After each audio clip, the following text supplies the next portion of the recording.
Jarod ngaku PDIP anti dinasti politik, sebut Jokowi ingin Gibran Bobi maju. Ketua DPP PDIP Jarod Syaiful Hidayat menegaskan jika PDIP anti dengan dinasti politik. Jarod mengatakan PDIP selalu menghindari terjadinya dinasti politik. Di dalam aturan partai, itu juga dirumuskan.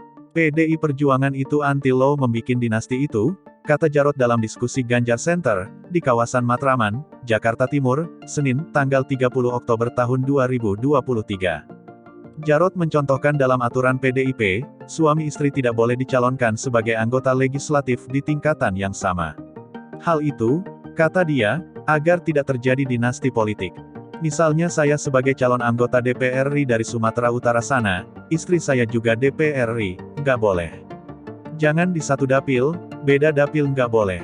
Supaya tidak ada tadi, dinasti. Itu satu partai aja nggak boleh, apalagi beda partai, itu lebih nggak boleh lagi, dilarang, jelasnya. Dia menekankan jika PDIP melawan adanya dinasti politik. Sebab, kata dia, dinasti politik itu kini sudah menjadi pergunjingan di publik. Untuk dinasti politik, PDIP berada di garis terdepan, jangan sampai terjadi. Ini ya untuk masalah dinasti politik karena ini sudah dipergunjingkan macam-macam, paparnya. Jarod lantas mengatakan jika yang terjadi pada Ketum PDIP Megawati Soekarnoputri bukanlah dinasti politik.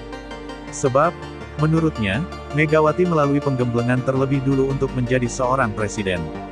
Oh dinasti politiknya Bung Karno, kan begitu?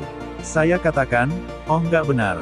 Betul bahwa Ibu Mega itu putrinya Bung Karno, tapi beliau melalui proses penggemblengan di dalam politik itu dari bawah dan ketika Bung Karno sudah wafat, puluhan tahun, ungkap dia. Termasuk, kata dia, yang terjadi kepada Puan Maharani. Dia menyebut Puan menjadi ketua DPR RI ketika Megawati sudah tidak lagi menjabat sebagai presiden. Jarod pun menilai hal itu berbeda dengan yang terjadi pada Presiden Joko Widodo, Jokowi. Menurutnya, Gibran Rakabuming Raka ingin naik ketika Jokowi masih menjabat sebagai presiden. Ini kalau masalah dinasti dari sisi keturunan. Ya keturunan, tapi bagaimana kita sekarang ini di masyarakat berkembang, ini Pak Jokowi bangun dinasti. Ya ketika dia berkuasa loh ya, ketika dia berkuasa. Betul di dalam proses demokrasi itu semua orang itu punya hak untuk dipilih dan memilih, boleh semuanya. Tapi ada etikanya, ada batas-batasnya, ada prosesnya ya, kata dia.